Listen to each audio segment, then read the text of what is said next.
Greetings to all. The topic we are going to discuss today is continuous random variable. A random variable is nothing but a function between sample space to the real number. That is, random variable gives the real number interpretation to any of the random event. So there are two types of random variables like discrete and continuous. Detailed version of discrete as well as what is a random variable we have seen in the previous video. In this video, let us concentrate on continuous random variable. A random variable x is said to be continuous if it takes an infinite number of possible values in any of the given interval, say AB. Continuous random variables are usually like measurements. Okay, all types of measurements will come under continuous random variable category like height, weight, etc. Okay, the probability of this continuous random variable, we call it as probability density function and it is denoted as f of x. So f of x is the terminology we use to denote PDF of a continuous random variable. As it denotes the probability, it should satisfy two conditions. That is, f of x should be positive for all x defined in the given interval and integral minus infinity to infinity f of x dx is 1. That is, total probability is 1. So it is general interval I have defined minus infinity to infinity. If specifically random variable x is defined in AB, then this interval will become A to B. Okay, so the concept behind PDF is f of x is said to be PDF if f of x is positive for all x defined in the interval and total integration between the given interval, it gives the value 1. That is total probability is 1. If both conditions are satisfied, then we call this f of x as the probability density function. So from this probability density function, how can we calculate cumulative density function? Cumulative density function is summing up, collecting all the probability from lower limit up to x. Okay, accumulating up to x. Cumulative density function is denoted as capital F of x. And for continuous x, it is defined as integral up to x, up to this x, f of x dx. So the lower limit depends on the question in which f of x is defined. That lower limit will take, in general, we'll take it as minus infinity. So cumulative density function capital F of x is defined as integral minus infinity to x f of x dx.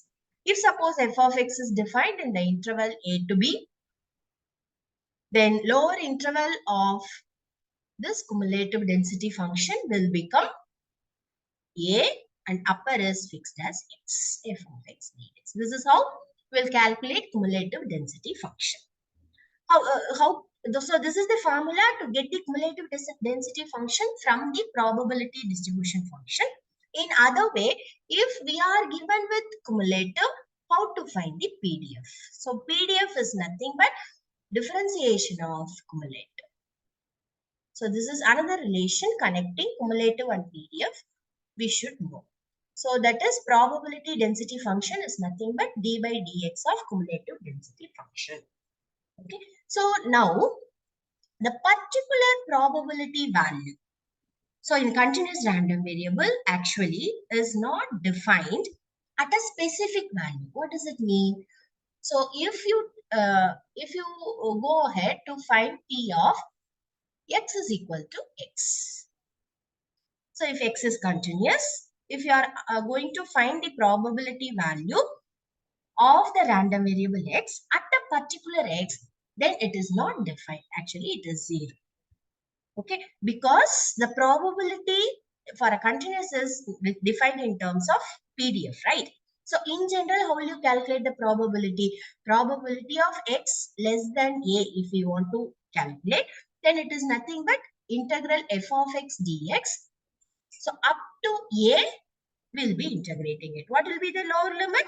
In general, we'll take it as minus infinity. So where this f of x is defined, that lower we'll put here. Again, suppose f of x is defined in the interval a to b, then the lower limit will be a. Okay. Okay. So if we have to find p of x is equal to a, then how this definition becomes? It is integral a to a f of x dx. So integration with a to a, we cannot find it. Actually, it will become 0. That's why we say that the continuous random variable is not defined at a specific value.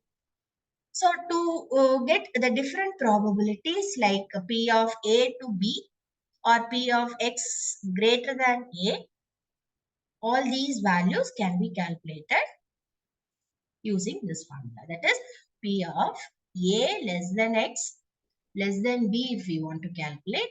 Then it is nothing but integral f of x dx. X varies from a to b here. Okay, from a to b, finding f of x dx is nothing but the probability of a less than x less than b. If you want to calculate p of x greater than a, then it is integral a to infinity, integral a to infinity f of x dx. In other words, if you have to find p of x less than a, then integral minus infinity to a f of x dx. Okay, so all the probabilities of different values of x, the function is f of x dx under integration. Only changes with respect to the limit, how it is being asked, how the variation of x is there, accordingly the limit will change. Here the point to be noted is, in continuous random variable, strictly inequality, and even if you include the equality, it doesn't matter. The value remains the same. That is, p of x greater than a means it's a to infinity f of x dx, even which is same as p of x greater than or equal to a. So it doesn't matter whether you include the particular value or not. So finding probability of a less than x less than b is same as that of a less than or equal to x less than b, which is same as that of a less than x less than or equal to b, and which is same as p of a less than or equal to x less than or equal to b. Everything, all these four values are same, and it is equal to integral a to b f of x dx. If x is continuous random variable. This is not the case if x is discrete. Okay, only for continuous random variable, all these values remain same. This is all about calculating probabilities at different intervals. Next concept we are going to see is moments. So what are the different moments?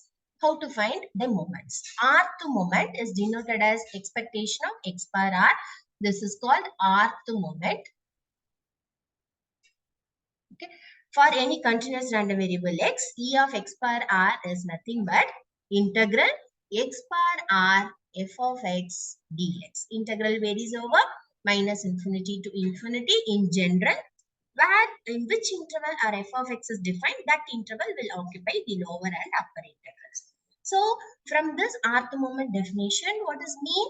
Mean is nothing but first moment, that is e of x, that is nothing but integral minus infinity to infinity x f of x dx.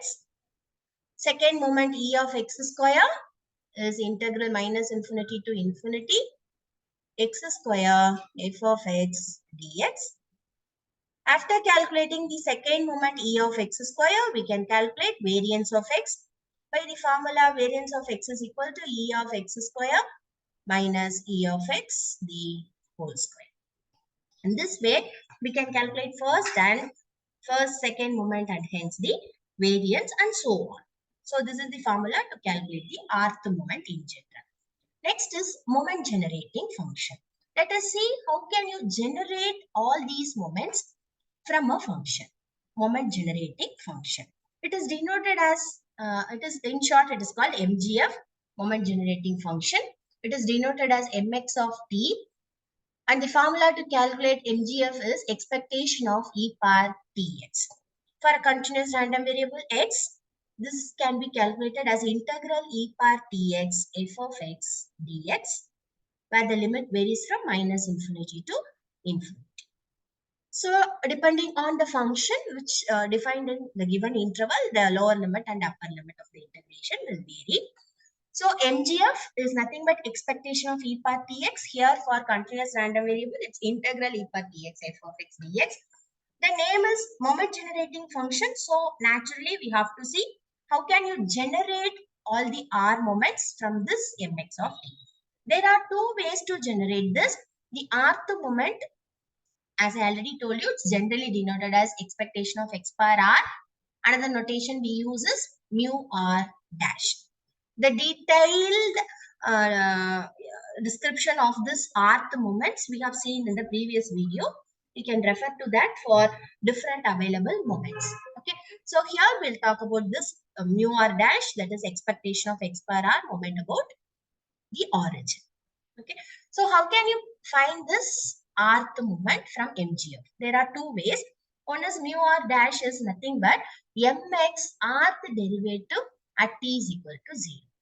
Means if we want first moment, that is e of x, that is nothing but derivative of moment generating function once and then putting t is equal to 0. If we want second moment e of x square, that is mx double dash of t, that is differentiation of MGF 2 times and then putting t is equal to 0. In this way, we can calculate r moments. Another relation connecting rth moment and MGF is mu r dash, that is rth moment is nothing but coefficient of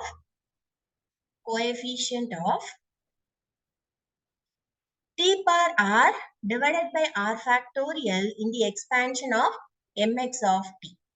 That is, once mx of t is given or as moment generating function is calculated as function of t, we have to expand this and then we have to collect the coefficient of t power r by r factorial, which will give rth moment. If we want the first moment, we have to go for the coefficient of t in the expansion of mx of t. If we want second moment, e of x square, that is nothing but coefficient of t square by 2 factorial in the expansion of mx of t and so on. Okay, so these are all the concepts related to continuous random variable x. So based on all these, for the given function f of x defined in the given interval, we can calculate all these different asked values.